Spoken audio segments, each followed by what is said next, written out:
We're live. So, welcome everyone to Climate Chat. I'm your host, Dan Miller.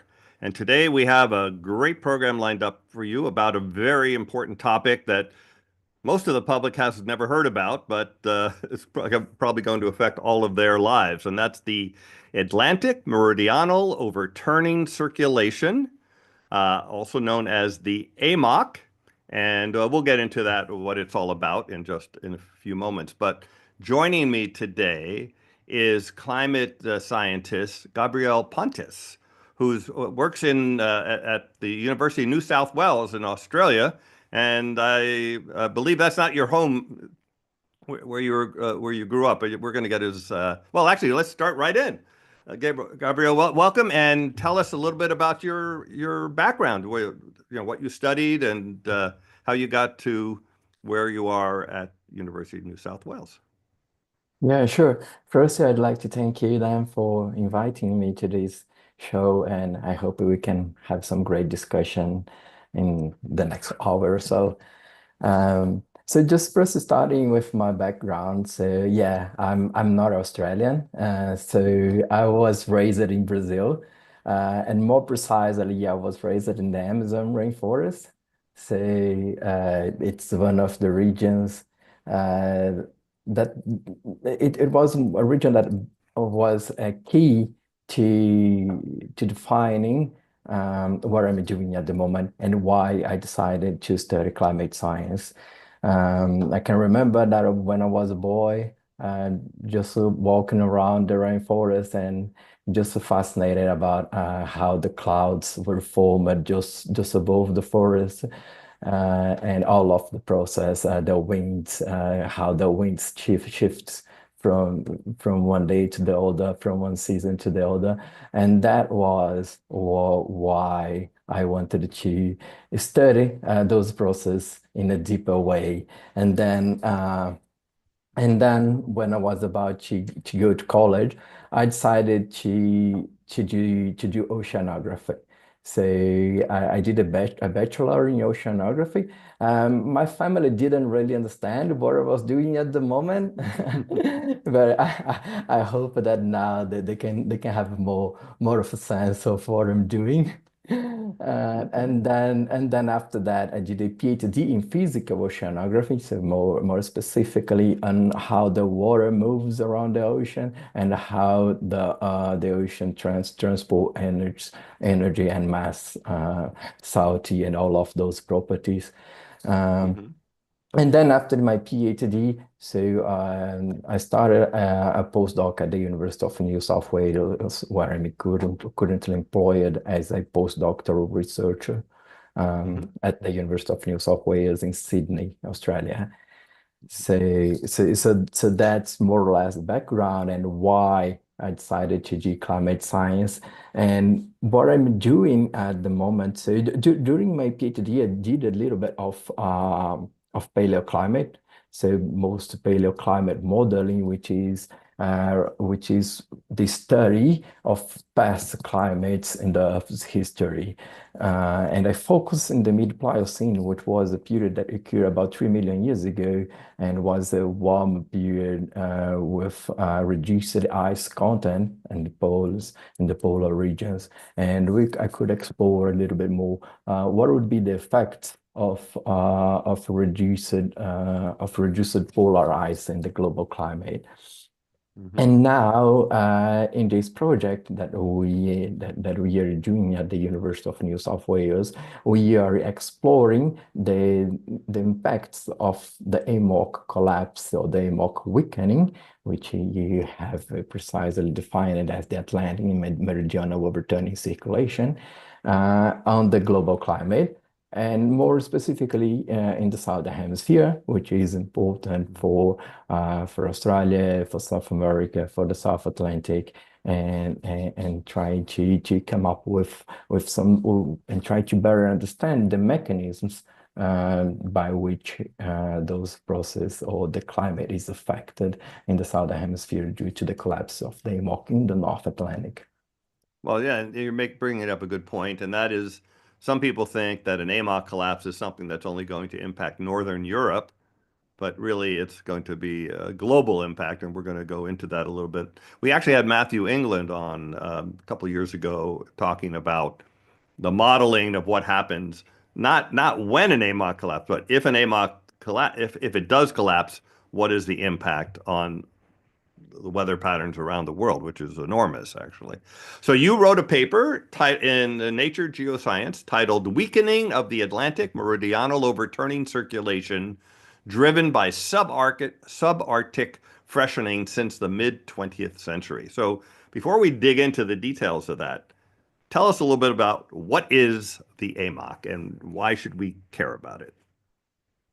So the AMOC, it's a complex system of ocean currents, and we define this circulation as this main circulation, but it in fact comprises a lot of small ocean currents, not that small, but small ocean currents compared to the length of the Atlantic Ocean. So that transports heat and salt waters from the South Atlantic towards the North Atlantic. And that's one of the strongest circulations in the world. And so that's why it's very important for the Earth's energy balance. Say in the ocean, we usually get the transport of salt and warm waters from the equator towards the pole, and that's what the atmospheric circulation does as well, in order to try to equilibrate the temperature of the Earth's temperature between the equator and the poles, which receive way less energy from the sun. So that's why the poles are colder, and both the ocean and the oceanic and the atmospheric circulation, they try to balance this temperature or this heat imbalance between the poles and the equator. And the key thing about the AMOC is that it doesn't transport heat towards the South Pole. It only transports heat towards the North Pole, even in the South Atlantic. So that's a key thing, or that's an important feature of the AMOC that doesn't happen in the other oceans, in the Pacific and the Indian. So that's why it transports a huge amount of heat and salt waters towards the North Atlantic and causes or determines many of the climate patterns that we see in the current climate. And given this is a quite large amount of heat, any disruption or any changes in the intensity of the circulation could affect the entire global climate.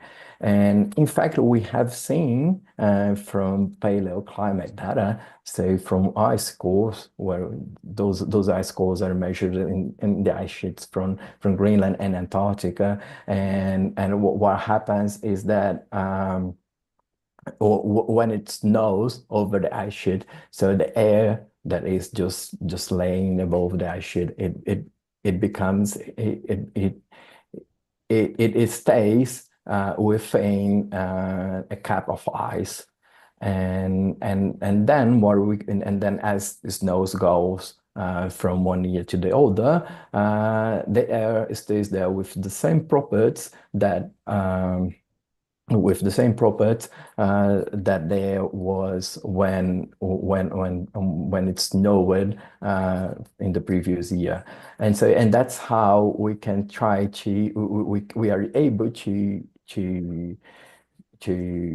study how was the climate like mid hundreds to million years in the past. And I'm saying that because those ice core records, they say that for periods when the AMOC has collapsed in the past, we could even see a warming over Antarctica that could reach up to 3 degrees, so 3 degrees Celsius. So it's a quite large, it's a significant change, and it's something that we usually do not expect because that's a circulation that's going towards the northern pole, but we can see that it in fact can also affect the southern hemisphere and even Antarctica, which would be the most remote region from the North Atlantic. Well, actually, this is one of my last questions, but I'll bring it up now. James Hansen, a couple of years ago, talked about AMOC collapse, and we'll get into a little more of the details of why he thought it might happen sooner than the IPCC said, which is what your paper says as well. But one of the things he said, if it does collapse, then the water that was going up north to warm up Europe is going to stay in the Southern Ocean around Antarctica, like I think just like you're saying, and heat it up and accelerate the melt of Antarctica and therefore lead, I think he said, to several meters of sea level rise this century. Several meters is 10 plus feet this century, which is insane, or shortly, maybe shortly thereafter. So is that is that generally right? What you're saying? And basically, if the AMOC shuts down, that does keep the heat in the Southern Ocean around Antarctica and would accelerate melting of Antarctica? Yes, it does. So that's what the record has been showing us in the last 20 to 30 years of paleoclimate research. What happens is that, as I told you just before, just answering your last question, the Atlantic Ocean is the only ocean that transfers heat towards the north along its entire extension, including both the North and the South Atlantic. So Hmm. if this circulation collapses or if this circulation weakens, the heat that should be transported towards the north and it now stays in the South Atlantic basin until it is then redistributed towards the other basins through the Antarctic circumpolar current. And that's quite a Hmm. long name that we usually name the ACC, which is a current that travels all around Antarctica. And it's a key current because it connects all of the three oceans in the southern hemisphere. So, and then this heat is redistributed in the southern hemisphere by this Antarctic circumpolar current. And then what the result is that those warmer waters is staying in the southern hemisphere. We've got a warmer southern hemisphere and a cooler northern Northern Hemisphere. hemisphere. And in the paleoclimate research, this feature that occurs when the AMR collapse has been termed the bipolar seesaw. The bipolar seesaw because it changes the temperature between both hemispheres in different directions. So it cools down the northern hemisphere and warms up the southern hemisphere. So that's why this circulation has those global effects because it can change the temperature in both hemispheres. Okay. So, but do those paleoclimate records show significantly more sea level rise, due to the accelerated melting of Antarctica, or is that not clear from the record at this point? We can see some shifts in the or some changes in the sea level rise between those chains. But what happens is that many of those AMOC collapse episodes that have occurred in the past, they occurred during a cold climate. So if you Oh. take the last glacial climate, it was the main period where we could see those changes related to the AMOC and the paleoclimate record. And the thing is that those episodes for warmer climates are still poorly constrained in the literature, both because they occur far back in the past. So, and here far back in the past, we are talking about timescales of at least 100,000 years. And the far we go into the past, the more difficult is to measure any variables associated with climate change, and the uncertainties are also larger than Okay. are also larger. So, but what happens when we go to a warmer climate is something that we still need to investigate. So, but what would be the overall impact of an AMOC collapse on top of increased CO2 emissions and increased temperature? So many of those features that Ding Hansen has been talking, and you have been listening as well.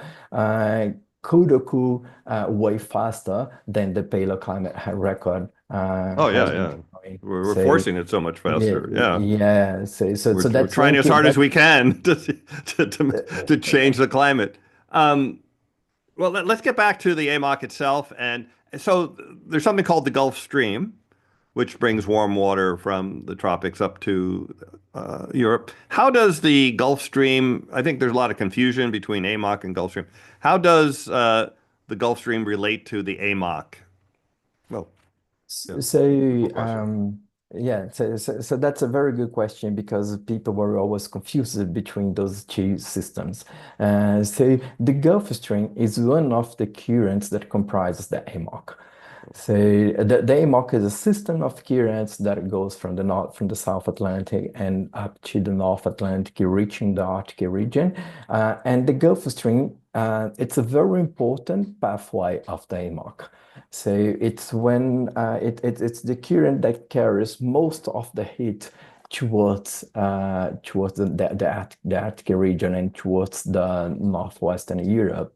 So that's why the Gulf Stream is sometimes confused with the AMOC definition. But the AMOC is just something larger that comprises both the currents that are in the South Atlantic and the currents that are in the North Atlantic.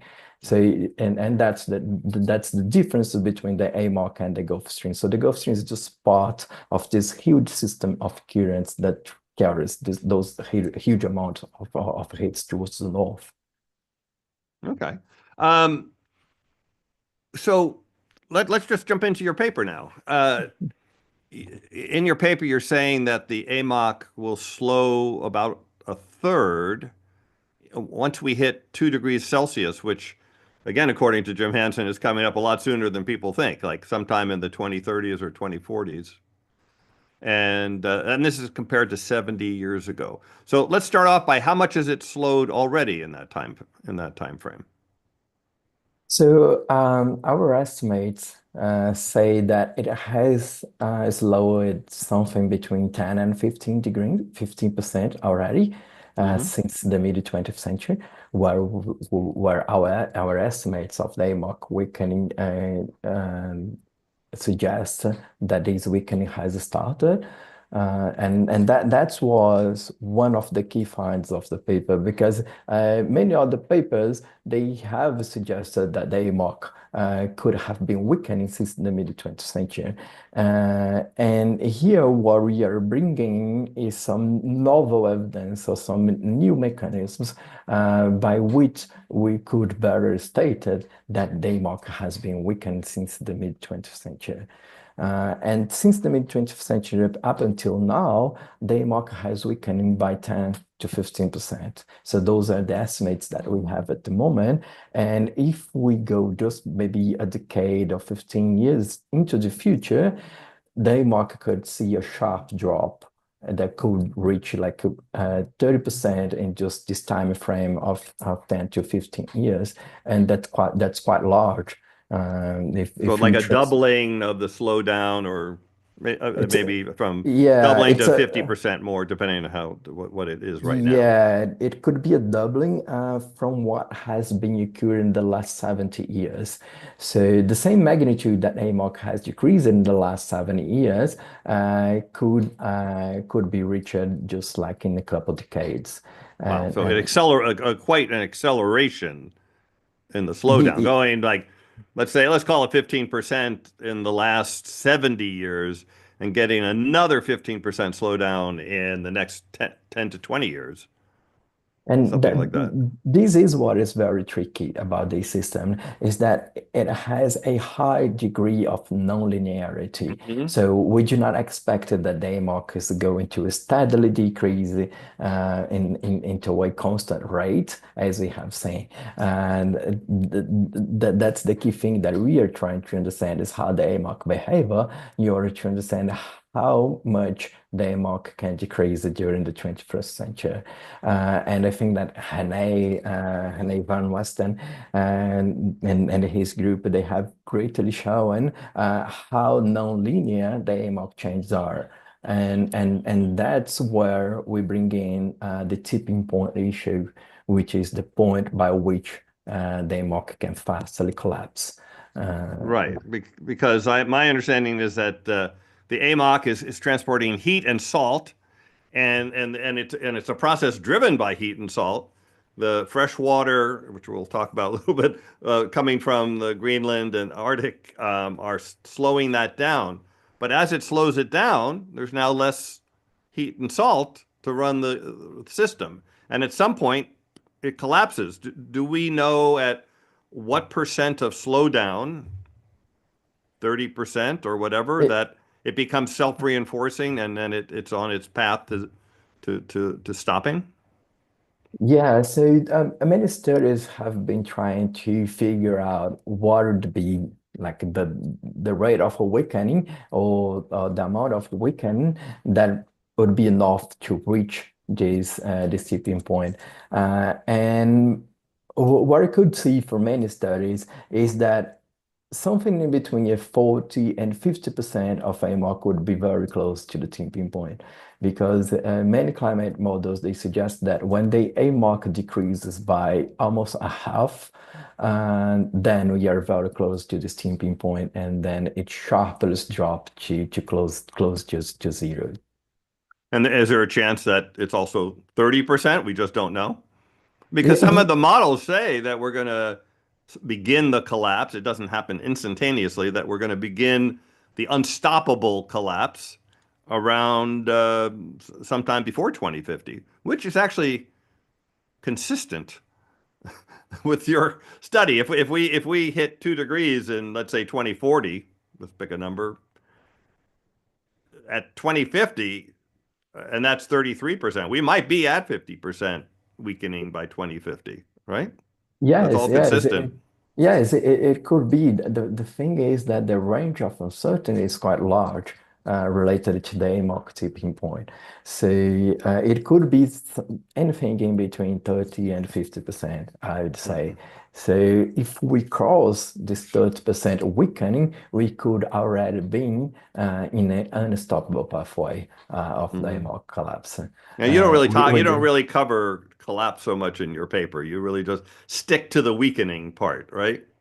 Yeah, so we first we stick it with the weakening part, which was something that we thought there was still missing in the literature to better investigate those processes that lead to the AMOC weakening Hmm. and to highlight what are the key regions that we could extract the AMOC signal, and then give some more confidence that the AMOC has already been weakening. I think that is one of the most important messages of the paper is that now we can definitely say that the AMOC has been weakening since the 1950s or 60s, since around the Hmm. mid-20th century. And then what we did was, since we have produced a simulation a climate model simulation that was able to capture this observed behavior of the AMOC, which is something that the IPCC models are getting wrong at the moment, and Right. we can discuss that a little bit more later.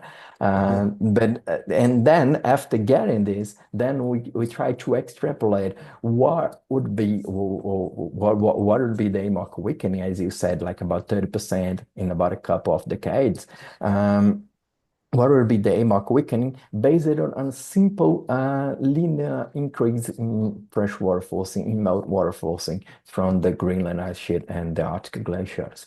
But this simple linear increase is something that could be unrealistic because we don't really know exactly how the Greenland ice sheet and the Arctic glaciers will behave in the future. And what we see is that those systems are another systems within within the climate system that show a high degree of nonlinearity. So we could just see some kind of a sharp increase or sharp decreases in the count of ice in the Greenland ice sheet and in the Arctic glaciers that could trigger an even faster AMOC collapse. So it's basically one feature of the climate leading to fast changes in all the features, and we are we could say that we are in between this mass, trying to understand exactly what is going on with the climate. But I would say that this linear increase that we had estimated for this future, for giving those future estimates of AMOC weakening, the linear increase in freshwater forcing, it's something like I could say that is something optimistic.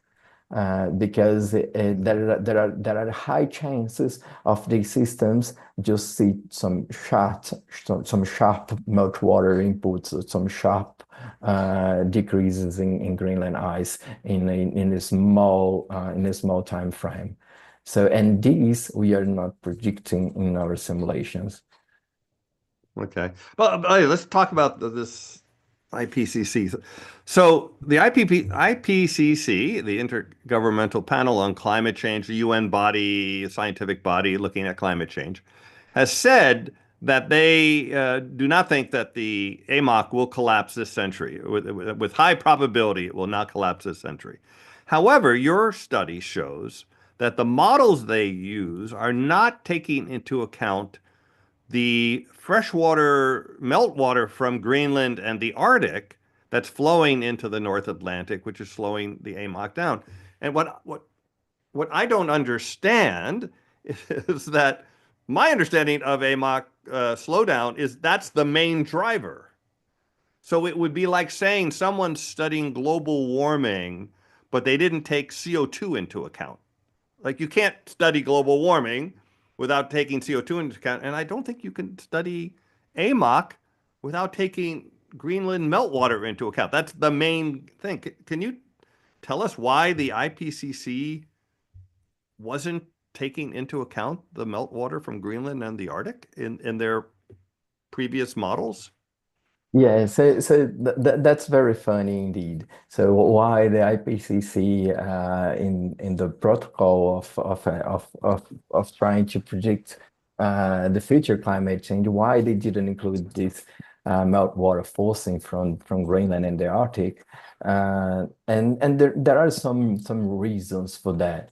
So the first reason I would say is that today the past meltwater forcing or the past meltwater, how much Greenland has melted in the past, is very poorly constrained. So we don't really know what was exactly those estimates of how much ice Greenland has been losing or has lost in the past could only be better estimated after the Salarite era. So just after the rise of the satellites, we could better estimate what was the rate of change to the ice over Greenland, and that's just after the 1980s. So we don't really know exactly what was going on before the 1980s, and then we rely on some very uncertain estimates based on ship measurements, based on even airplane measurements that were flying over Greenland at that time, and based on photographs of how the Greenland glaciers were changing and around the 1950s, 60s. So that's a huge uncertainty.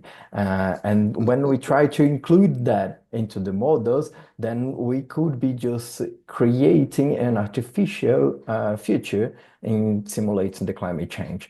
So that's one reason why the IPCC didn't include it. And the other reason was that we thought that just before the 1980s or before the 1970s, when global warming has really started to intensify, that the melting rate of in Greenland and the Arctic was negligible compared to what the climate forcing. So that's why that's another reason why the IPCC models did not include this freshwater forcing. But then what we are showing in our study is that, in fact, although quite small, but it's not that small. The melting rates from Greenland and the Arctic during the 1950s and 60s, they could be very important for the AMOC weakening that we are seeing at the moment, and that the older observational records have been telling us that show that look, we can see that there are some indication in those records that the AMOC has been weakening based on the temperature in many different points around the Atlantic. But um, but the climate models that the IPCC use, they just were not able to capture those signals in the past 70 to 50 years. And that's because the IPCC models, they only take into account the CO2 forcing, which was the forcing that we thought that would be the dominant forcing in the past climate and also in the future climate. And it is indeed one of the most important forces. But in order to completely simulate and in order to be able to better project what is going to happen with the climate system, we also need some other forces that had been neglected by the IPCC, even in this last report. So when you say CO2 forcing, I assume you mean the surface temperature and ocean temperature increase because of the increased greenhouse effect from CO2 and other greenhouse gases. So that increased temperature is affecting the flow of the AMOC. Is that correct? Yeah, it is. And that's the main one compared, and then secondary effect is the meltwater. So here there are two things. The CO2, it's very important because it warms up both the atmosphere and the oceans.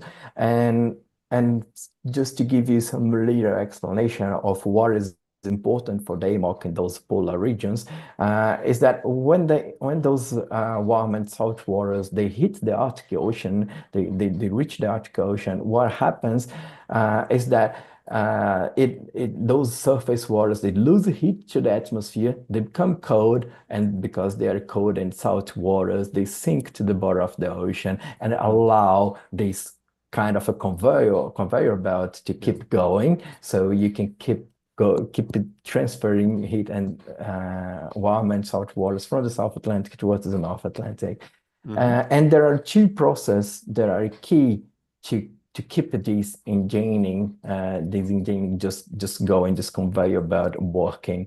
And one is the heat, one is the temperature, and another one is the salinity. So the heat is associated with the CO2, which changes the temperature, warm up the planet, and the other one, which is the salinity, is associated with the amount of fresh water that goes into those regions, or melt water, because the melt water is fresh Fresh. compared to the South ocean, to the South Sea water. And so those are the two things that balance those forces in the subarctic and North Atlantic, and allows those waters to sink to the bottom of the ocean and keep the circulation going. And the CO2, it affects the temperature, and the meltwater affects the salinity.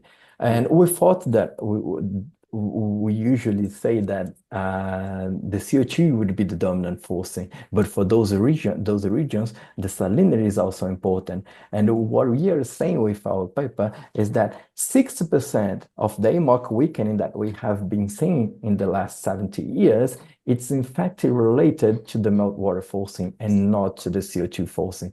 So, and the only 40% of these AMOC weakening can be explained by the CO2 forcing. Okay, so And it is that's so why actually that's the dominant one. Then the fresh water is the dominant impact. that has been the dominant one. But as we put as more CO2 emissions into the atmosphere, the CO2 would also become important. But those are just two processes that will contribute to a faster weakening of the circulation. Wow. So you're saying the IPCC didn't know how much meltwater there was, so they left it out, even though it's like I don't know, that seems a little crazy to me. But Yeah, Assume a but that worst case, right? Because this is such a important thing that we haven't talked about that. So let's jump into that.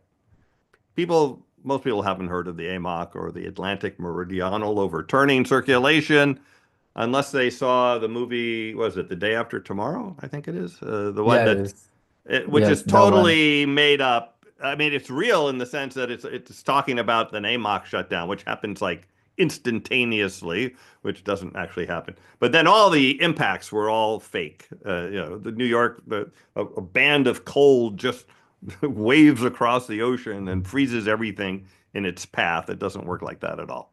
Yeah. But perhaps you could tell us what are the impacts of, first of all, even a 30%, 33% weakening compared to today? What will Europe, what will the Northern Hemisphere see? What will the Southern Hemisphere see with that? And if you could take a step farther and on a full collapse, what would we see? What's your feeling of the impacts we're going to see? Mm. Yeah, so as we were talking just at the beginning of the show, um, so because the AMOC transport those huge amount of heat in the ocean, it can have global effects. But we could start just with the North Atlantic, and in the North Atlantic, what we see is that if we weaken the amount of heat that we are transferring towards the Arctic regions and towards the Norwegian Sea and around Europe, reducing the amount of heat, it would reduce the temperature around Europe. And even Van Weston, they have shown in the paper that if they might collapse, some of the cities in Europe could see a drop between 10 to 15 degrees in just Celsius, yeah, which is a Celsius, and lot. which is a lot. Yes. It's So some of insane, insane. that's totally insane. And in addition to a sharp drop in the temperature in all over Europe, we do also see drier conditions because then we are removing the source of moisture, which are those warm waters that cause the seawater to evaporate and Right. then rain out over Europe. We are just reducing the source of moisture to Europe. So starting with Europe, we could see like some you could see sharp temperature drops in Europe and also drier conditions. But as DMOC would affect the global heat balance, it also affects the rainfall over the tropics. And over the tropics, we've got a very important feature, which is the intertropical convergence zone. And this is the band of rain over the tropics, and it goes all around the globe. And it also determines, for example, the intensity and timing of the monsoon systems, especially the Asian monsoon, the South American monsoon, the African monsoon. All of those monsoon systems, they are tied to the position of this rainfall band in the tropical regions. Mhm. And because it would affect the amount of heat that is being transferred towards the north, it would also affect how the atmospheric circulation would respond to this weaker heat being transported towards the north. And what we would see is a southward shift of this rainfall belt in the tropical ocean. So all of the northern hemisphere continents or the monsoons would see drier conditions. So there will be a weakening of rainfall over North America and the Caribbean, or reduced rainfall over the Sahara and Sahel regions of Africa, and also reduced intensity of the Asian monsoon. While we are going to see, on the other hand, increased rainfall in the southern hemisphere, increasing rainfall of the South American monsoon and Southern Africa, and maybe also around Australia. And yeah, we had Matthew England on the program, on the Clubhouse program a couple of years ago, and he did a study of what would happen if the AMOC collapsed. He said there would be less rainfall across the entire northern hemisphere, not just Europe, and it was something on the order of about a foot a year, about a third of a meter a year less rainfall, which obviously impacts agriculture everywhere, and I mean just screws up everything. I want to mention some of the other possible AMOC impacts I've heard from Jim Hansen and others. One is that there's a lot more sea level rise along the North America coastline because the water that was being pushed to Europe kind of sloshes back, I guess. And would that happen even at a 33% decline? In other words, not a, I think they said like it could be a meter more. And this is on top of regular sea level rise. This is not because of the other reasons for sea level rise. It's just a local phenomenon. Is that something that your study shows might be happening? Yes, so definitely there is a huge effect on sea level, and that's true that the west that the east the eastern coast of the United States, where the Gulf Stream lies, it would be one of the regions that would see some high rates of increasing in sea level, and that's because all of this heat that was supposed to go across the North Atlantic towards Europe, it's going to be converged into this region, into the eastern coast of the US. And what it causes is that as the water warms, it expands. And so Oh, if we've got like a huge amount of water warming faster than we'd expected just by the raise of CO2, or just because of the raise of temperatures due to CO2 emissions, uh, if we got some other factors on top of that, which would be the AMOC weakening, then those regions would see a faster sea level rise than we'd expect. And other regions that would also see this faster sea level rise, it would be also in the southern hemisphere, where all of this heat is going to be trapped instead of going towards the north. that's interesting. So I always thought it was just the volume of water being pushed by this current is pushed up against Europe, and that causes Europe to have a certain sea level. And then when you turn that off, it just kind of flows back. But you're saying it's because the way it's going to work is that the North Atlantic, North American coast will heat up faster now because the current going to Europe is going, I guess, going to be pushing against there, and that's going to expand the water there. Is it that the main effect is that not the I call it the sloshing back of the water?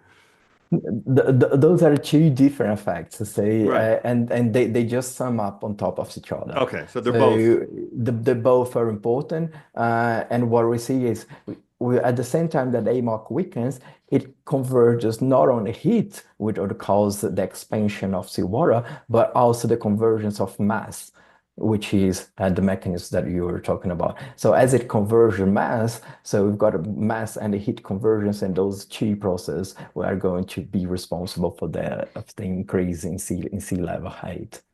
Now, one of the biggest impacts, I mean, I always tell people that Europe freezing is maybe the least of the problem. Maybe not if you live in Norway, it won't be, but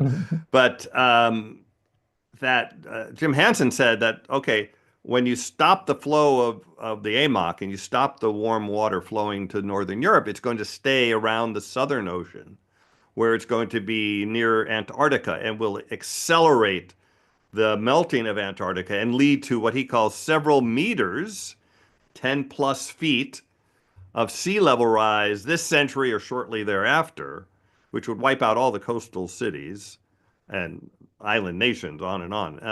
Can you comment on that? Is that a realistic issue to be concerned about if the AMOC continues to slow down and perhaps collapses?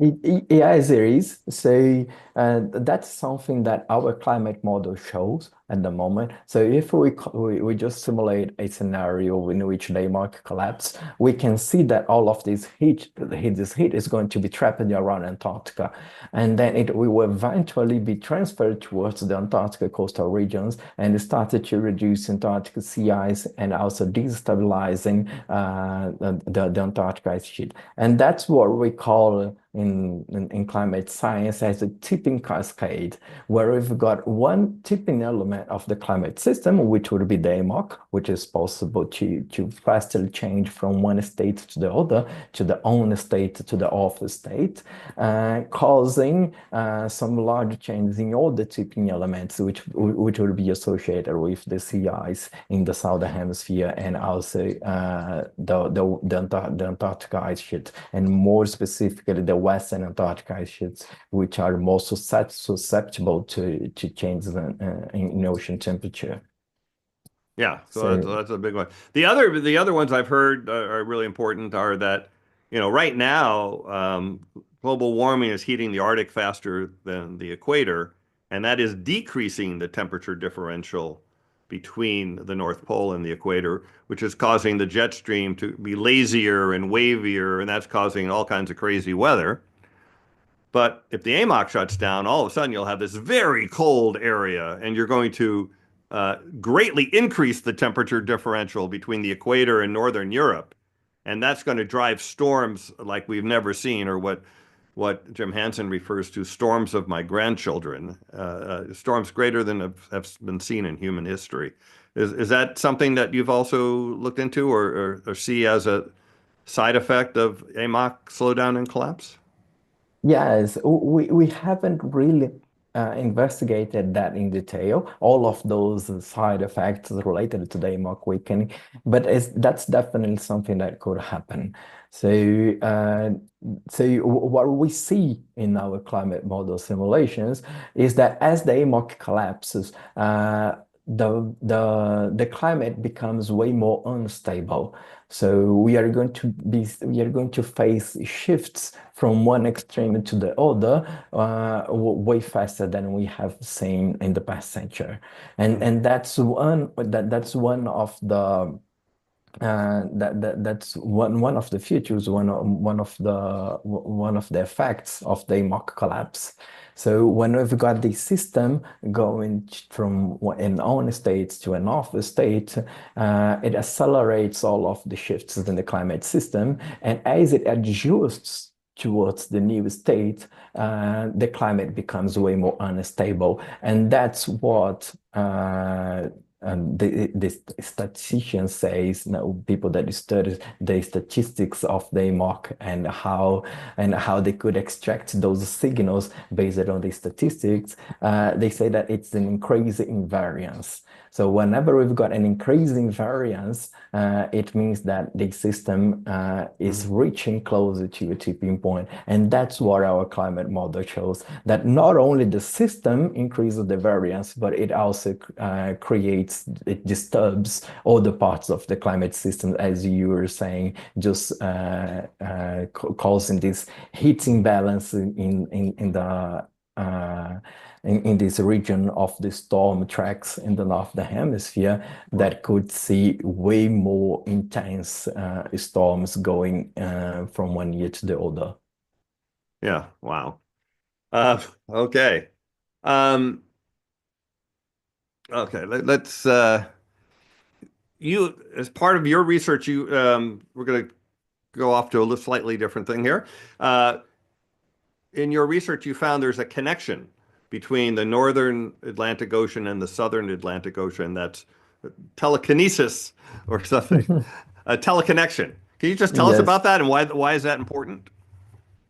Yeah, so as we were talking before, so many studies have evaluated what would be the impact of an AMOC collapse in the southern hemisphere, and we were talking about that the AMOC weakening causes this heat to be concentrated in the southern hemisphere. But what we didn't know exactly was what would be the mechanism by which this heat is concentrated in the southern hemisphere, and what would be the time scale. So when we can start to see these heats being accumulated in the southern hemisphere, that could tell us that something is going on with the AMOC. So, and that's what we tried to explore in our study. So that's something that was missing from the literature, from the scientific literature. or what would be the time scale and how fast those signals can propagate into the ocean that we can be sure that this is an AMOC weakening signal that we can extract and that can be useful to tell us what is going on with the AMOC at the current climate. So what we did was we started to study those fast signals into the Atlantic Ocean that would be responsible for this AMOC weakening and for and how those signals are transferred towards the southern hemisphere that cause this heat to accumulate there. And then we could see that in fact this signal is way faster than we would thought before. And those signals are in fact transferred by ocean waves.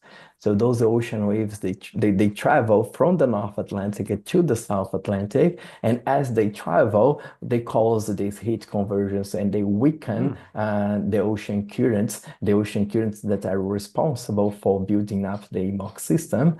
And then we could say, if those systems weaken, if those currents weaken, and if this heat starts to be trapped in some key locations in the southern hemisphere, we could say that this is related to the AMOC weakening. And one very important thing about this is that given that this is transferred by the signal is transferred by ocean waves, the ocean waves they have a very specific period by which they travel in the ocean. So, and then we can kind of trace back when the AMOC has possible started to weaken based on when those signals have emerged into the South Atlantic. And what was happening before is that most people were thinking that the South Atlantic was just warming as an entire ocean. But in fact, there are some key locations in the eastern and the western coast of the Atlantic Ocean that are more important for the AMOC weakening that can better capture the signal of a weakening circulation. And that's the novel find that we bring within this paper, and we could build a mechanism based on those ocean waves to trace back when the AMOC has started to weaken, and then we could come up with the weakening in between the 1950s and 60s. So put it in simple terms, you measure warming in the Southern Ocean as a signal for AMOC changes in the Northern Atlantic. Is that a simple way of thinking about it? That's exactly what we do. So we just figure out what would be the key locations in the Southern Hemisphere, or more precisely in the South Atlantic, and then we could map those key locations, and then we just measure the temperature and how fast are those regions or how fast those regions are warming compared to the other regions in the South Atlantic. And then we could say, look, those regions are warming faster because the AMOC has already started to weaken, and then heat has started to be accumulated in those regions. Okay. So AMOC weakening is caused by warmer oceans and warmer air, plus Greenland and Arctic melt, causing fresh water to intrude into the North Atlantic. That's the basic mechanisms. So if we wanted to prevent this from happening, we would have to stop those things from happening. And one way to do that is to reduce our emissions, which we're not doing, but we could consider doing it. But even if we did that, it would take a very long time, many decades, before we would actually do that. And it wouldn't cool anything. It would only slow down the heating and if we're lucky and we got to zero, some theories say that it would stop heating, but again, at a higher temperature than we are today. So that doesn't look like something that could cure it. And then the other way is to remove CO2 from the atmosphere, which again would take many decades before we would notice anything happening. But there is one thing we could do that would both cool the air in the ocean and stop and refreeze Greenland and the Arctic quickly. And that's what's called solar radiation management, solar geoengineering, sunlight reflection methods. Has a lot of different names. I don't know if you've looked at this, but in my mind, the only thing I can even think that we could do, and it's not no assurance it would work, is doing SRM to on purpose. We're doing it accidentally now, but that's a whole other subject. But if we did it on purpose to cool the Arctic and Antarctic regions right away, and right away means like within this decade, we could do it. Do you think that would have a positive influence on slowing down the weakening of the AMOC and perhaps preventing a collapse? Is that something that's possible? Well, geoengineering, it's a topic that can get quite complicated. And I would say that the short answer is I don't know. But the longer answer would be that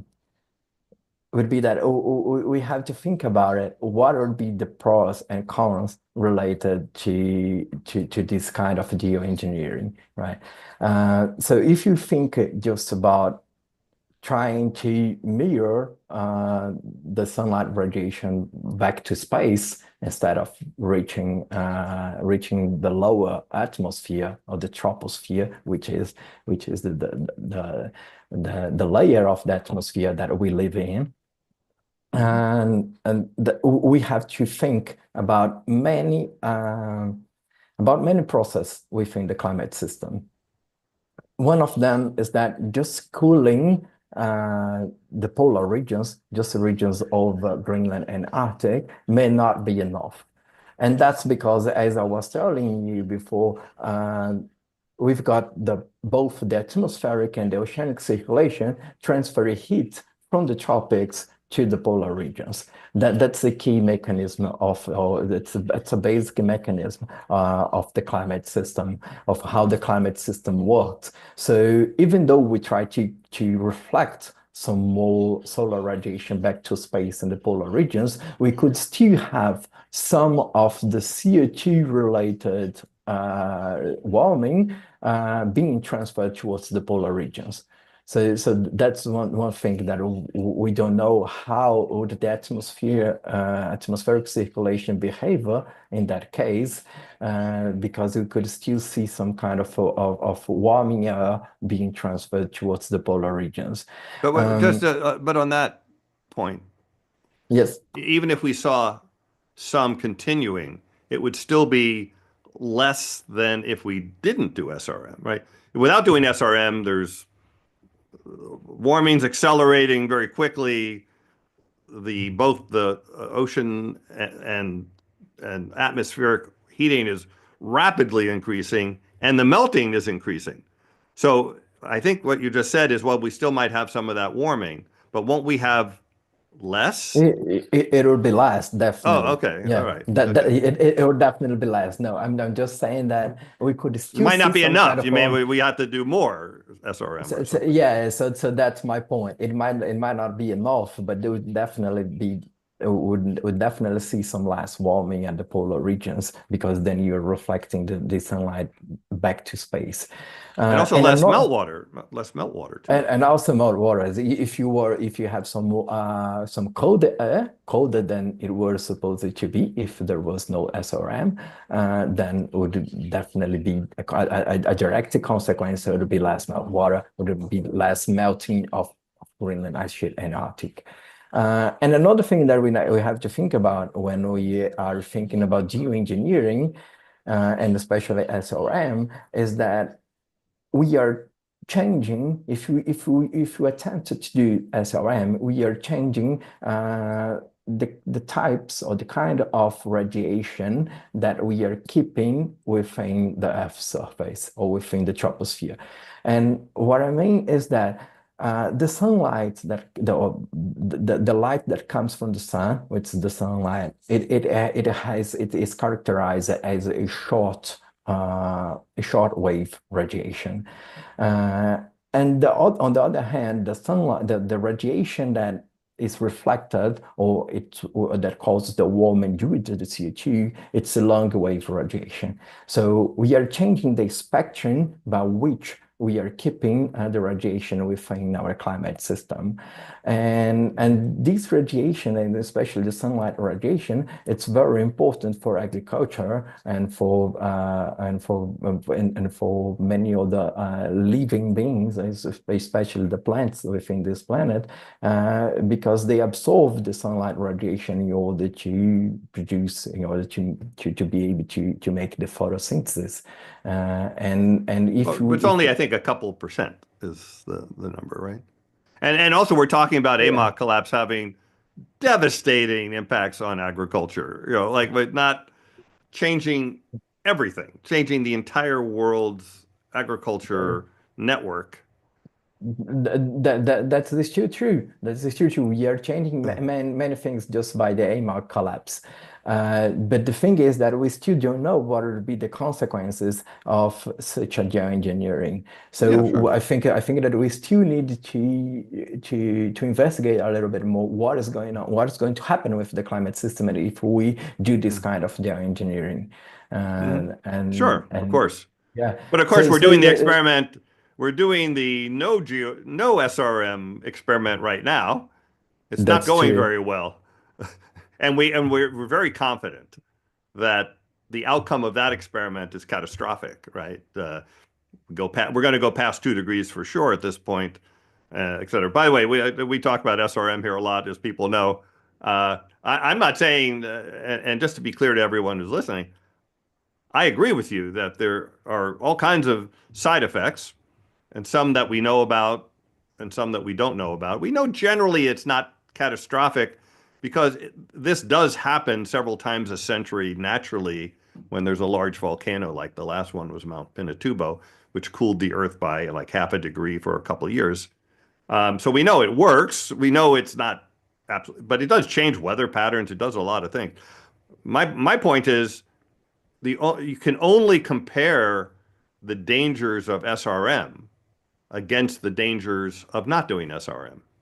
And here, you and I are talking about a catastrophic thing that's happening before our eyes that your paper shows is happening faster than previously thought, on its way in just a decade or two to maybe getting close to a tipping point. And at that point, there is nothing that we can do to turn it back on, right? I mean, first of all, is that a true? But once you cross the threshold of AMOC collapse, it might take a while for it to get to zero, of course, which actually one of my questions for you. Um, but that's it. We're not, it doesn't matter if you then do SRM or reduce your emissions or anything. It's going to go down to zero, and we're not going to be able to turn it on for, you know, super, super long time, thousands of years or things like that. Yeah, and that's another thing. We don't know exactly what would be the time scale that AMOC would be able to return to its present intensity and to restore the present climate conditions. And you were absolutely right. When you're thinking about that something that could be very catastrophic, it's about to occur, and we are not doing anything. The only thing that I'm more, let's say, skeptical about the geoengineering is that it has been very difficult for us to measure the effects of the CO2 forcing, which is already a pollutant in the atmosphere. And Yeah. we are saying that that's very difficult because then we are just figuring out just in the past 2 years with those papers that you have mentioned and also with this study that the climate system can be changed faster than we thought previously. Uh, and that has been already difficult for us to deal with those timescales, to try to figure out what would be the rate of change of many of those features within the climate system. And it could be way more difficult to see what would happen if we add any more pollutants in the atmosphere. For example, as you mentioned, those volcanic emissions that volcanic eruption that have Mm. happened in the past, and the last one was Mount Pinatubo, which put like a huge amounts of sulfur in the atmosphere, which was the main particles responsible for reflecting back the sunlight to Mm-hmm. space and then Mm-hmm. causing a cooling in the Earth's atmosphere. The thing is that we don't know how the climate could behave in the long term if we are adding another source of uncertainty, which would be related to another pollutant in the atmosphere. So there No, are many things. this is There are, true. yeah, there are many things that we need to discuss or we need to investigate before going to to to try to manage the climate in a way that would be better for us. The thing is that we don't know yet if that's in the long term that's going to really be better for us. That's my only caveat Sure, sure. about geoengineering, but I think that definitely we should be thinking about all of the options that we could have on the table, because any of those options could be helpful. They could help to prevent any kind of a catastrophe that we are about to see. If anyone's listening, by the way, wants to know more about SRM, we have multiple programs on that, including with David Keith, Doug McMartin, Danielle Visioni, and a whole bunch on governance issues just in the last month or two. So go check out Climate Chat and look for those. Also, by the way, please subscribe, like this program.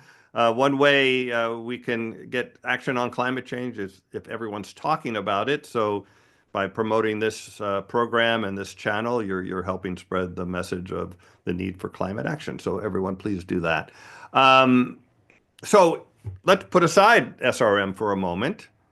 Uh, Agreed, it needs more research for sure. And good news is finally there's actually some money going into research. It was really very, very little effort on SRM research over the last 10 years. But put that aside, are there any other steps that humans can take to try to prevent the weakening and the shutdown of the AMOC? Well, and I think that most important step that could still be able to prevent the collapse of the AMOC and would be to reduce the CO2 emissions. I think that's the first step that we need to think at the moment. And that's something that we can do at the moment. I believe we do have all of the technology that is needed in order to provide, in order to make a fast transition to a net zero emission. The only thing is that we need to do that as fast as we can, because I think that's the only way that we could still try to prevent this circulation to weaken or eventually to collapse, and even weakening by 30 or 40% would be already a strong impact of the climate. I think that would be the ideal case if we could like fastly reduce the CO2 emissions that are in a time frame that would be able to do not cause the collapse of the circulation, and also to do not cause those intense melt rates from Greenland and the Arctic. And all the things and there are other options that as we were discussing here, but all of the other options are still could still be dangerous. So we need to still do some more research, as we said, as you said, to precisely evaluate what would be the side effects of trying to manage the climate in such a different way. Well, by the way, we're not, yeah, I agree with you that the best thing we could do is reduce emissions. We're not doing that. I know the United States just voted in a president who doesn't even believe in climate change. And the IPCC COP meetings are run by fossil fuel executives now. So the world doesn't seem very interested in reducing Yeah. fossil. Now we are building up Mm. renewable energy, which is good, but that doesn't impact climate, right? The amount of renewable energy doesn't affect climate one way or the other. It's only the amount of fossil energy that impacts climate, and that's not declining. It might. There's signs that it might be peaking, Yeah. if This, we're lucky, but it's certainly not going to, it's certainly not like on a precipitative path. So the bottom line is it's almost, according to Jim Hansen, to think we're not going over 2C is a total fantasy, he says. There's just, I mean, he said you can come up with a scenario where we reduce emissions in time, but he said the climate doesn't react to fantasy scenarios, it reacts to reality. Reality is we're not slowing down our emissions. Um, so given that, maybe you could just sort of reiterate it a little bit. It's 10, 15 years from now, we've hit 2 degrees. The AMOC has slowed down by 33%, let's say. What changes in climate from going from the current 15, maybe 20% that where we are today of AMOC to 33%? What impacts on climate do you think come about from that change in, again, 10, 20 years? so as we go towards the AMOC collapse, as we go towards weakening the AMOC, we are going to start to face all of the climate change that have been attributed to AMOC in past studies. So Europe is going to start to cool down and get drier, and the tropical rain belt is going to start to shift south. And at the same time, given that the AMOC is going to increase its variance, it's going to increase its disturbance, its perturbation on the climate system, and we are going to see even more climate extremes as the climate is trying to adjust to a new state. And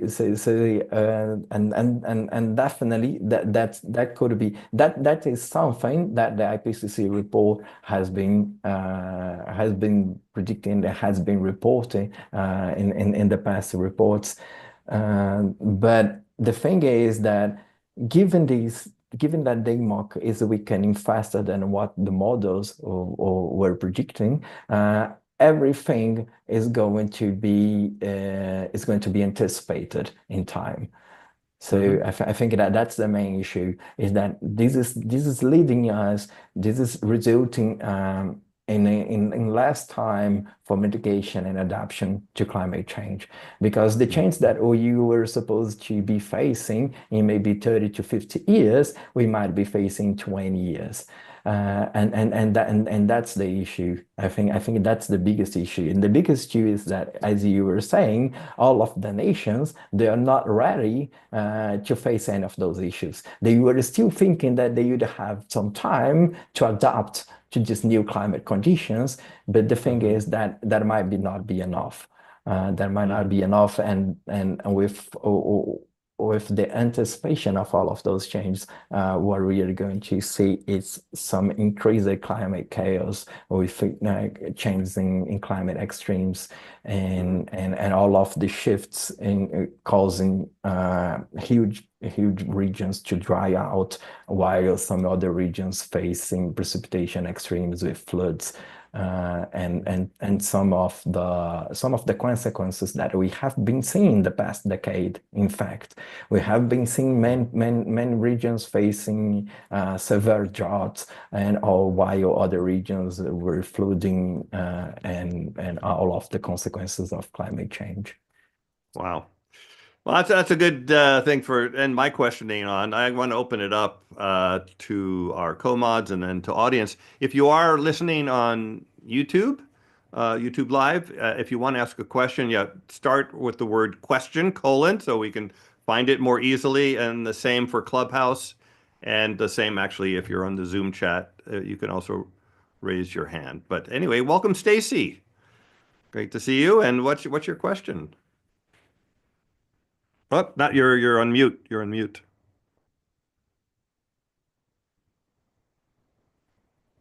Turn your mic on. Still not hearing you. Uh-oh. All right, we'll go to Eli here. You go check your settings there. Do your Zoom test. Eli, welcome. What's your question? Thanks, Dan. So sorry I joined late. Forgive me if this repeats anything. But I'm wondering what your thoughts are on things like solar radiation management, or there have been proposals of things like curtains to prevent current from etching away at the margin of Antarctica sea ice. We did cover SRM just about 5 minutes You ago. did. So Okay. The further question on that is, leaving aside questions of feasibility, has there been enough research, in your opinion, into questions of both effectiveness and the relative importance of potential side effects compared to avoiding the main effects? hmm. I Yeah, think we so kind of covered. Yeah, yeah. Go ahead.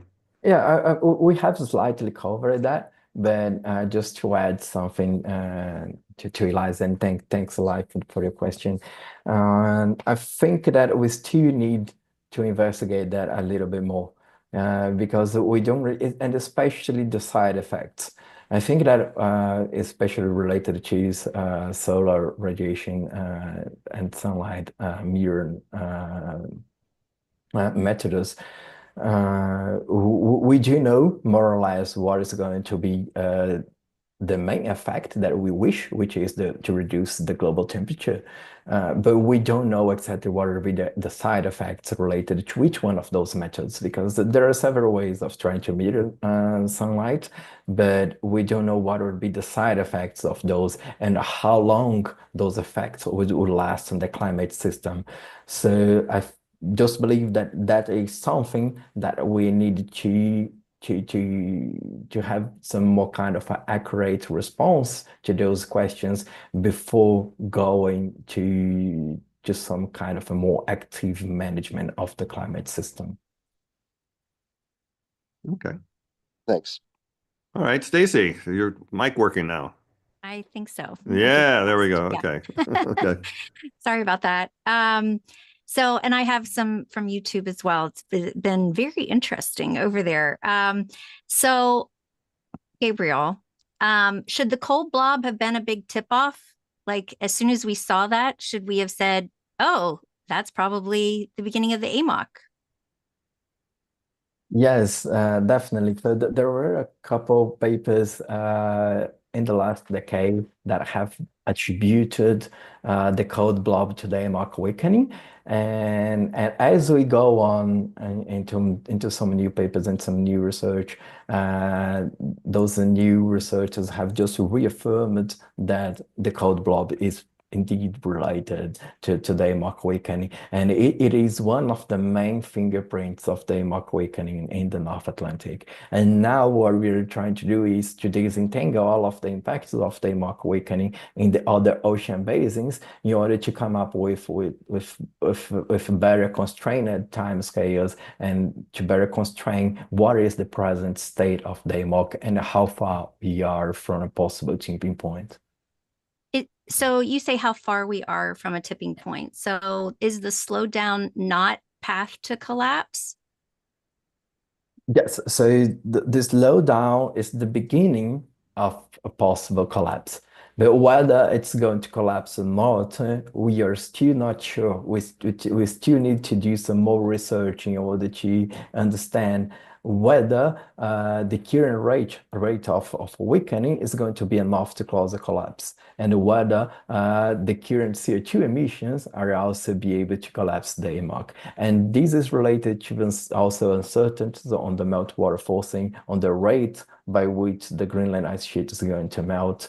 And so when we started to sum up all of those uncertainties, we don't really know exactly what it's going to be. But we know that the weakening of the AMOC, it's the start of something that could result in a collapse, that could result in a catastrophic climate change.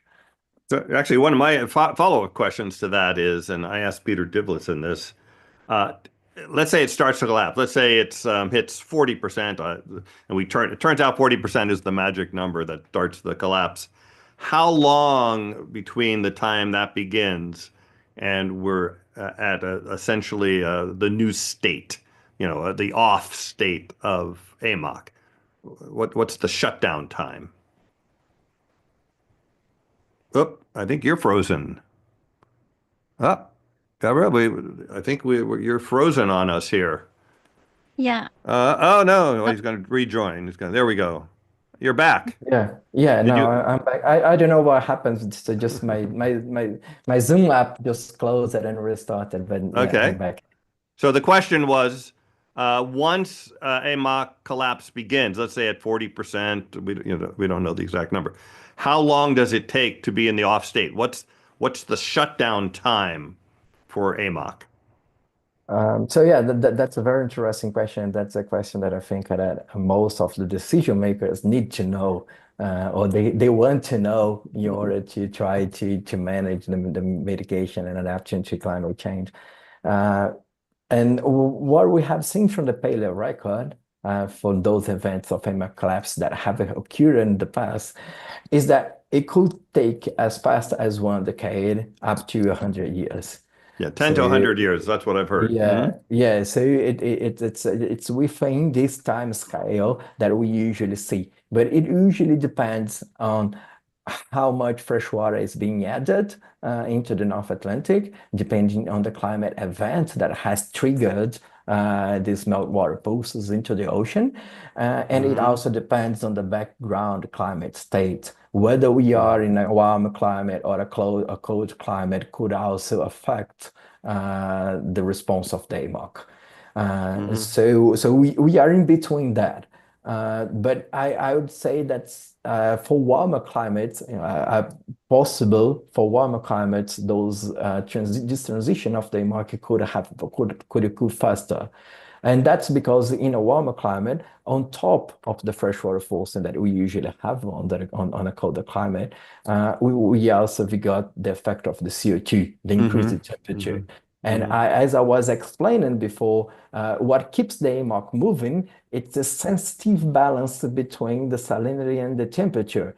And if we are affecting both of them, then we are just increasing the likelihood of the AMOC collapse to occur faster than it Hmm. has occurred during colder climate. So I would say that maybe no more than 50 years.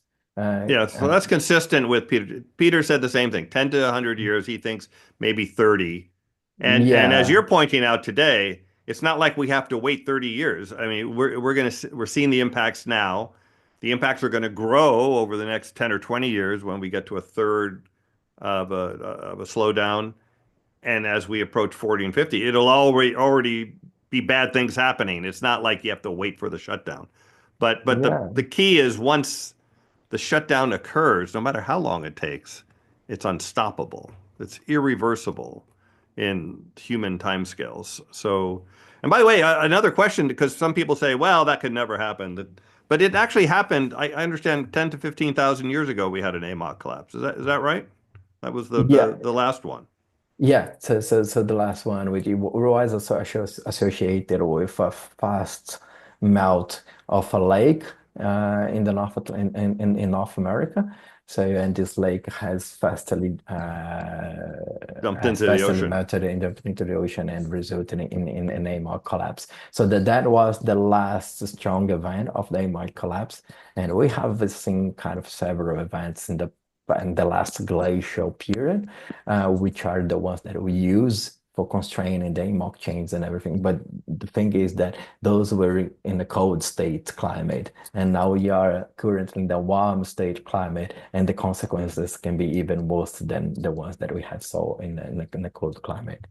So I heard about this previous 12,000, 13,000 year ago AMOC shutdown. When did it start again? I've never heard that part. I've never heard how long it took to restart that last one. Do you have any idea? Yeah, that one was one of the shortest one because it was just associated with a strong pulse of Boom. fresh Yeah. water to the ocean. So and then the climate could adjust quite fast, but I would say quite fast, maybe 200 years, at least 200 years to get back to the previous state with Denmark on. And what happened in the past and during those cold climates, Denmark could stay off for 1,000 years. depending on the rate of the freshwater forcing and for how long those ice sheets have been melting or had melted in the past. Okay, so I'm going to ask you a question. Oh, do you have one? Because I have a question from. Yeah. So I had a couple there. You said that this started in the 50s and 60s, but we couldn't see it because we weren't measuring these sorts of things until the beginning of the satellite era. So is it that it's been on this trajectory and we're enhancing that? Or is it, I guess I don't, you know what channel this is. You know how we feel about everything. We're the problem and we're the ones doing it. But is there any chance that this was going to happen without our inputs? Naturally. Yeah. Without, sorry, I didn't. No, so without human input. Okay. Is there any chance that the current slowdown is caused by natural forces outside of man-made climate change? Okay, so in that sense, given that our estimate shows that this current has started to weaken maybe in the 1950s to the 1960s, that could have been some kind of a natural event just related to the nature of variability of the climate system that has started to trigger, that has triggered the weakening of the AMOC. That's something that we still need to investigate. How was this? How this started, how the AMOC weakening has really started, what was the main driver? We know that the main driver was the melting of the glaciers, but it could be just an oscillation related to some kind of a warmer conditions that have occurred at the past there. But we also know that we are changing the climate since the Industrial Revolution in the 1850s. So, and then that's already maybe 100 years long of starting to slowly modify the climate. And what we are seeing, and what I think it's more plausible, is to think that the climate system is more sensible than we thought it was. It's more sensible both in terms of CO2 and also in terms of the freshwater forcing. So what we see was that maybe just some small increase in temperatures over Greenland would be already enough to start to melt some of the ice that runs into the ocean, and it's already enough to start to cause change in the oceanic circulation. So what we are seeing is that in this chain of changes that has started since the Industrial Revolution, the climate system might be more sensible than previous evaluated just by climate models. Yeah. Okay. By the way, I have a sort of a follow-up question, but this is one from YouTube. We talked about SRM to prevent AMOC collapse, but it turns out we're doing SRM today by accident. We have coal plants that emit aerosols. We have ships that emit aerosols. And recently there was an inadvertent experiment where the International Maritime Organization cut the sulfur content of fuel by 80% starting in 2020. And since that time, the temperature over the North Atlantic and the North Pacific has soared, but gone up. I mean, the air temperature has gone up by 0.2 C over the El Nino warming. It went up like half a degree in total in a year or two, which is insane. But half of that was like El Nino, but the other half was probably the reduction in SRM, accidental SRM that we were doing. Is that very recent, 2023, 2024, rapid warming of the North Atlantic and North Pacific, is that going to speed AMOC weakening?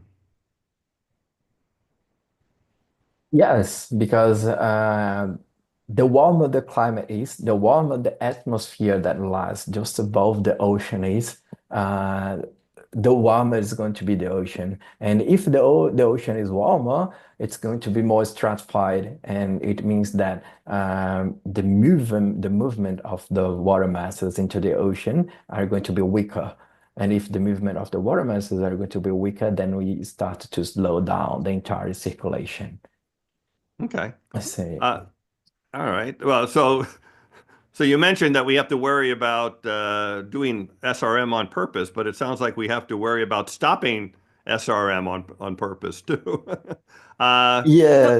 So one other thing that was mentioned in the comments and is frightening, but should we continue our warming in anticipation of the oncoming ice age? Like, should we, even if we were down to like getting closer to zero, should we still keep emitting, because we've created this nifty earth heater through CO2? If you live in Norway, I mean, there's only a few places that get cold. Yeah, so well, I think that would be the worst case scenario. I think that's something that we really shouldn't think about it. Because many things, as we were talking here, the effects of an AMOC collapse are huge in the climate systems. So there are very big effects in many different or in many regions around the world. And the thing is that we are not adapted to a kind of a cold state climate. All of the civilization that we have built, all of the modern civilization, it has been built since maybe the last 5 to 6,000 years. And during the last 5 to 6,000 years, we have been in a warm state. So everything that we have learned on how on agriculture, on food management, on water management, everything is adapted to a warm state. If we suddenly move to a cold state, many of those regions are going to get drier. Other regions are going to experience very intense flood events. So we are going to start a kind of a very huge migration crisis all around the globe, because many regions that are in the current climate that are able to produce food, to have water in large amounts to sustain a kind of a society, those people will have to move away from those areas because those drastic conditions they are going to face due to the AMOC collapse. And just to be clear to everyone listening, while the movie Day After Tomorrow, the whole world like froze over, but that's not what this would be. Northern Europe, the Scandinavian countries especially, will get very cold, like minus 20 C, But And what they're dry. doing is they're becoming more like Northern Canada. That's where they're located. They're located up in Alaska, Northern Canada, and they're just artificially kept warm by the AMOC, or naturally kept warm by the AMOC. And if that goes away, they get very cold. The rest of the world doesn't get very cold. Back southern hemisphere gets a little bit warmer, but the problem is the entire northern hemisphere gets affected by rainfall decreases and all these other things change. Everything changes, but the whole world doesn't freeze over. Let's put it that way. A small part does, and the rest gets warmer. We have Dr. Brian here for a question. Greetings, Gabriel, and thank you for such a great presentation. I wanted one question for clarification. It's been said the ocean is the climate, and I would just ask to what extent the surface ocean temperature drives surface atmosphere temperature, as opposed to the other way around. Yeah, okay. So the general understanding is that the water, it moves way slower than the atmosphere, so just the air above. So because it moves way slower, it is thought to be the main forcing for the atmosphere. So the ocean would be less sensible to the changes in the atmosphere than the atmosphere would be to the ocean. And on top of that, because we've got this huge amount of ocean, so this huge area of ocean on Earth, and also because the heat capacity of the ocean, which is the amount of that the heat can the amount of heat that the seawater can contain, it's way more than the atmosphere. Then that's why we think that the transfer of heat comes from the ocean to the atmosphere, and that's what drives the weather patterns and all of the atmospheric circulation that we see nowadays. Excellent. Thank you for that clarification, Gabriel. Yes, thank you. Okay, and Stacy, you have another question, I understand. Yeah, this is based on one of the comments in YouTube and is something that is most disturbing about climate research. It says more fear mongering. Nothing they have said in my lifetime has happened. I'm 70 years old. And so much like COVID, if we do all the things we're supposed to, it's to avoid the worst, the things that people will never see. Is this something that you're concerned about with AMOC slowdown and people's understanding and what we need to do? Well, let me just close it here because it started to rain quite strong. So the thing is, there are two things that we can say about this. The first thing is that what has happened in the last 70 to 100 years was the beginning of the climate change. And the next couple of decades, it's where the IPCC models and all of the previous climate projections, they project that the climate is going to start to accelerate. So just the climate change is going to start to accelerate in the next 2 to 3 decades. And that's what the IPCC reports have shown before. Look, we are starting to change the climate. We can already see some small signals that the climate has been changed. And now the decades between 2020 and 2050 are the most critical decades for climate change. It's going to be when the fastest changes are going to occur. And then what we are studying at the moment, what we are evaluating at the moment is that those changes are in fact going to occur even faster than it was previously predicted. So if we can say like within a kind of a human life time frame, let's say within maybe 80 to 100 years, we are going to face some large consequences due to the climate change that we are going to see in the next couple of decades. And what Dan and I have been discussing here is that if the AMOC chips, then that would be the kind of a worst case scenario because it's going to affect the climate that could be as long as 500 to 600 years. So that's why we are within the critical time frame of climate change. Wow. So let me end with a question that came from our Zoom audience here, from Jonathan. I'm going to rephrase it just a little bit. One of the main things you found in your study is that the IPCC, and it wasn't really IPCC specifically, but previous climate models did not account for freshwater melt from Greenland and Arctic, and therefore your study shows that there's a bigger impact on AMOC than was assumed before. But putting aside AMOC, there's many, many other things affected by Greenland and Arctic melt. Methane release from permafrost and cloth rates and things like that. Do you have any feel for how off those other predictions of climate models are? Just like you found a big change in AMOC. Do you think that will also apply that we were maybe being too conservative on those models for other areas like methane release? Yes, we could be because those other land areas they have only started to be studied in the past few decades.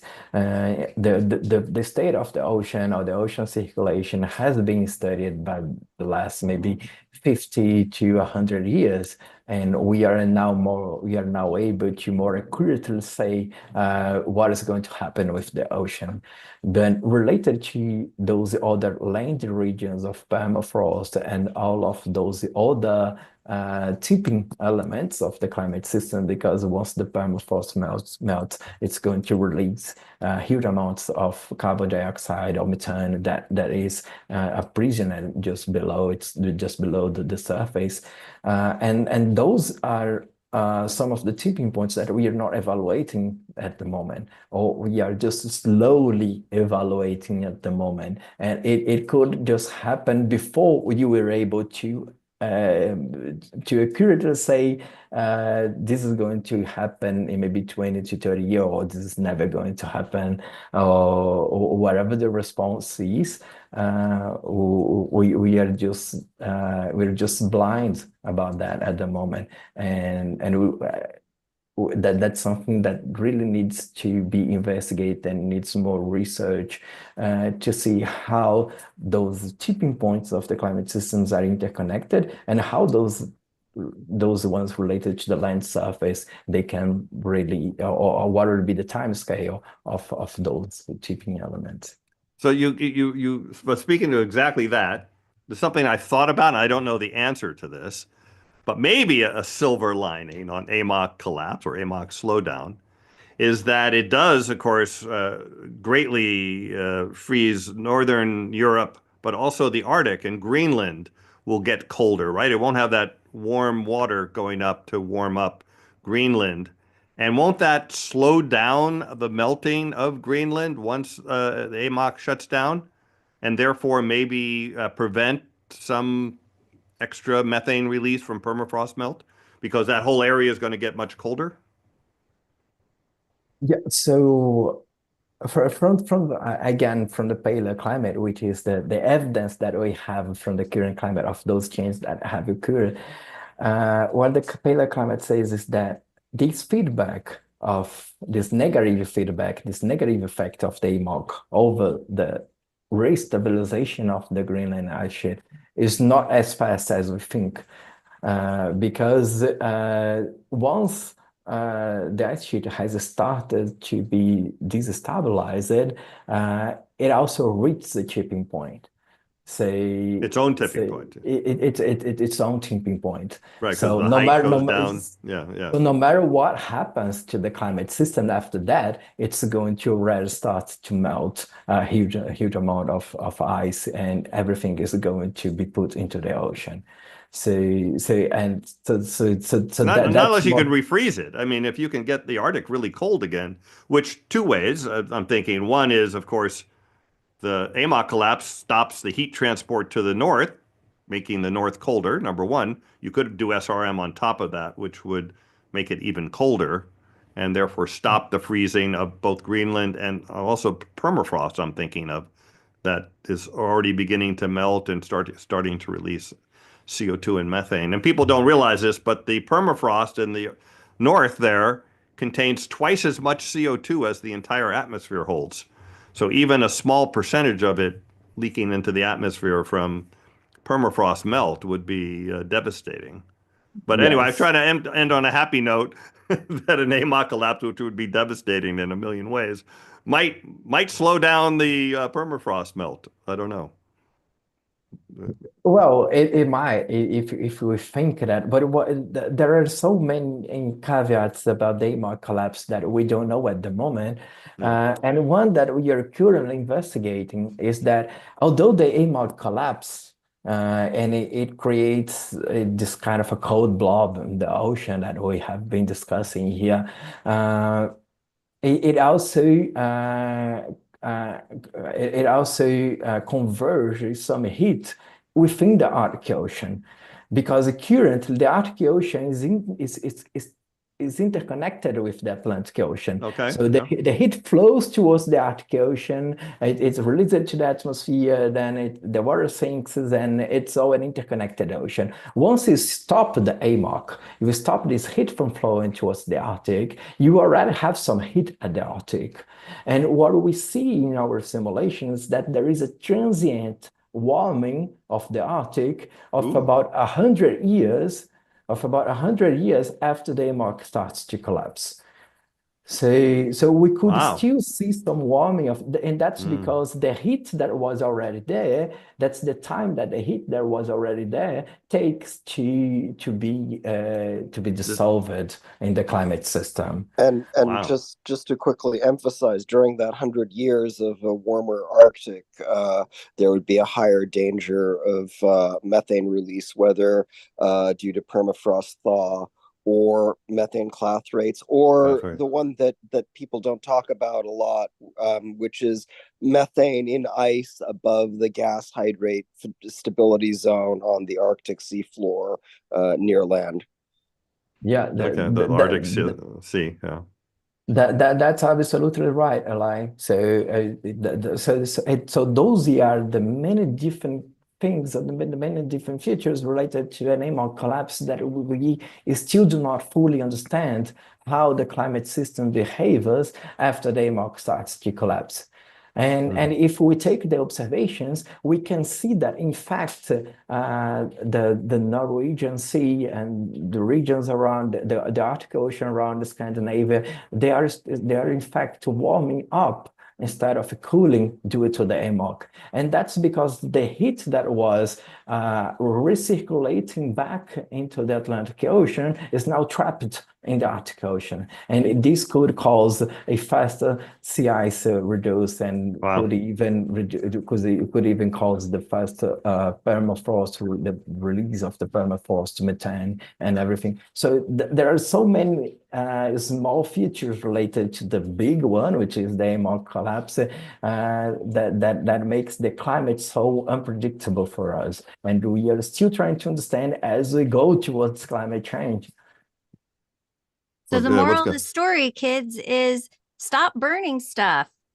Ride a bike. I'm not sure it's going to make enough difference quickly. But so thank you so much for informing us further. I will tell everyone there are links in the description to your webpage at University of New South Wales. An article, there's a link to the paper as well as a free, that's a paywall, but there's another link to get you a free copy of the paper. But for those who don't want to read a very detailed scientific paper, you wrote a very nice article just describing the results of the paper, but in a very understandable way. And that link is there from the conversation. If you see the conversation, people will be able to see that, and as well as your links to follow your research group on Twitter and things like that. So thank you for that. What's the next research that you're working on now? What's the next paper going to come out from you? Well, so the current topic of research is what will happen to the other tipping elements of the climate system if they might collapse. Wow. And what will be the time scale that the other tipping elements of the climate system would start to feel the AMOC collapse. So, and because then you're talking about tipping cascades, and that's even further towards climate change. But those are the process and those are the time scales that have not yet been constrained. And we really need to understand those kind of catastrophic changes related to climate change.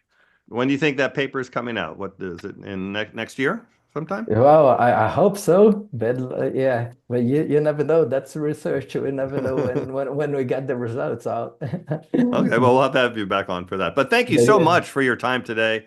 Really informative. I think the world's not paying enough attention to AMOC, certainly.